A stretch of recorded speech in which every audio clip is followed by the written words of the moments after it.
Hi అండి. నేను మీ వరలక్ష్మిని. వరలక్ష్మి కిచెన్‌కి స్వాగతం. నేను ఈరోజు స్వీట్ పూరి చేశానండి. ఇలా చేసుకుంటే మాత్రం చాలా బాగుంటుందండి. నేను చేసే ప్రాసెస్లో చేస్తే మాత్రం చాలా బాగుంటుంది. ఇలా చేసుకోండి. పెద్దవాళ్ళు కానీ పిల్లలు కానీ చాలా ఇష్టంగా తింటారు ఇలా చేసుకుంటే.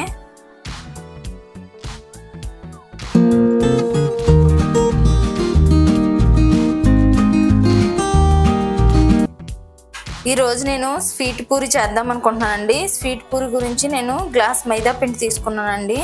ఈ మైదా పిండి బౌల్లో వేసేస్తున్నాను నేను. ఈ బౌల్లో వేసి కొంచెం స్వీట్ పూరిలో కొంచెం చిటికెడంత సాల్ట్ వేయాలండి. తర్వాత మనం ఇది వేసిన తర్వాత కొంచెం ఇలా మిక్సీ చేసుకోవాలండి. ఇది మిక్సీ చేయాలి.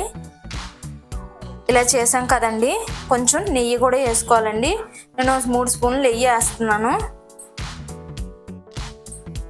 ఇంకోండి 3 స్పూన్లు నెయ్యి వేసాను. ఈ నెయ్యి వేసిన తర్వాత మనం ఇలా బాగా మిక్సింగ్ చేసుకోవాలండి ఇది మొత్తము.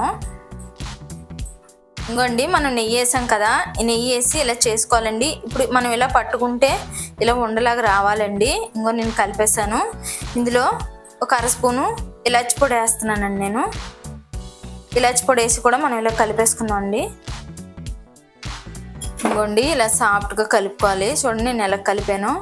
సేమ్ ఇలాగే కలపాలండి. ఇలా కలిపి ఒక 10 నిమిషాలు మనం ఇది మూత పెడదాము. ఈ లోపల మనం పాకం ప్రిపేర్ చేసుకుందామండి. ఇది 10 నిమిషాలు పక్కన పెట్టేద్దాం. ఇంకోండి నేను ఆ పక్కన పెట్టేస్తాను కదా పిండి, ఇగో పంచదార వేసుకుంటున్నానండి. మనం ఏ గ్లాస్తో పిండి తీసుకున్నాం అదే గ్లాస్తో పంచదార ఇలా నిండుగానే వేసుకోవాలండి. మనం పిండి ఎలా తీసుకున్నాం పంచదార కూడా నేను అలాగే తీసుకున్నాను. ఇంకోండి వేస్తున్నాను. ఇందులో ఒక 1/2 గ్లాసు వాటర్ వేయాలండి. నేను వేస్తున్నాను. ఇంకోండి మనం పాకం పొయ్యి మీద పెట్టుకున్నాం కదా, ఇంక ఇలా కలుపుతూ ఉండాలండి. ఇది కరిగే వరకు కొంచెం తీగ పాకం రావాలండి ఇది. అందుకని నేను ఇలా కలుపుతున్నాను. కలపకపోతే గిన్నెకి అంటుకుపోద్దండి. మనం ఇలా కలుపుకుంటూ ఉండాలి.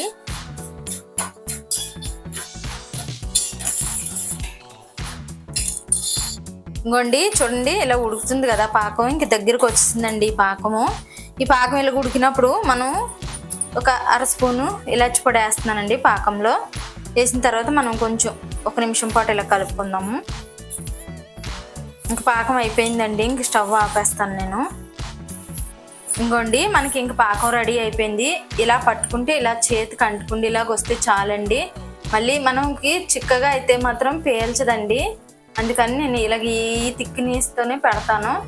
ఇంకా అయిపోయిందండి. ఇది నేను ఆపేస్తున్నాను. ఇంకోండి పిండి ఇలా ఇంత సాఫ్ట్గా రావాలండి. చూడండి ఇలా వచ్చింది పిండి. నేను ఇప్పుడు ఇది మనం చపాతీలా చేసుకోవాలండి. చేసి చూపిస్తాను. ఎక్కువ కాకుండా మనం ఈ సైజు తీసుకోవాలండి. ఇలా తీసుకొని కొంచెం బాల్స్లా చేసి పెట్టుకోవాలి మనము. ఇంకోండి నేను ఈ సైజు తీసుకొని బాల్స్లా చేసి పెట్టుకుంటున్నాను.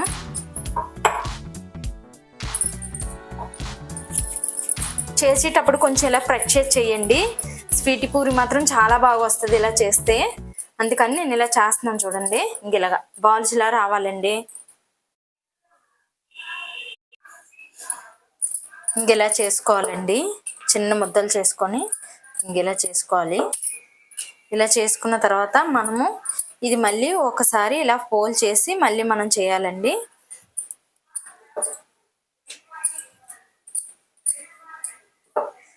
ఇలాగా ఇంత మందము ఉండకూడదు, ఇంత పలసగా ఉండకూడదండి. ఇలా చేసుకోవాలి. ఇలా చేసుకుంటే మాత్రం టేస్ట్ మాత్రం చాలా బాగుంటుందండి. ఇంకోండి నేను కళాయి పెట్టుకున్నాను. ఆయిల్ పోస్తున్నాను. ఇంకోండి ఆయిల్ వేసేసాను.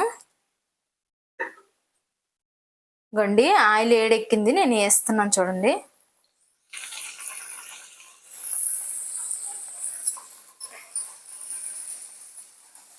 ఇంకోండి వేసాక ఇలా కలుపుకోవాలి.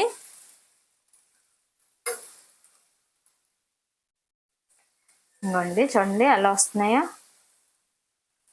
సూపర్గా వస్తున్నాయండి. ఇలా చేసుకుంటే మాత్రం చాలా బాగుంటాయి.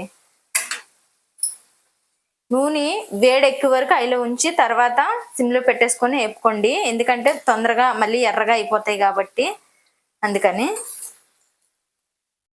ఇంకోండి నేను తీసేస్తున్నాను చూడండి.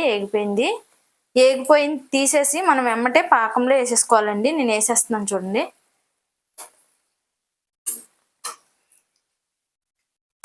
ఇంకోండి ఇలా వేసేసుకోవాలి. ఎమ్మట వేసుకుంటే మాత్రం వేడి మీద చాలా బాగుంటుందండి టేస్ట్.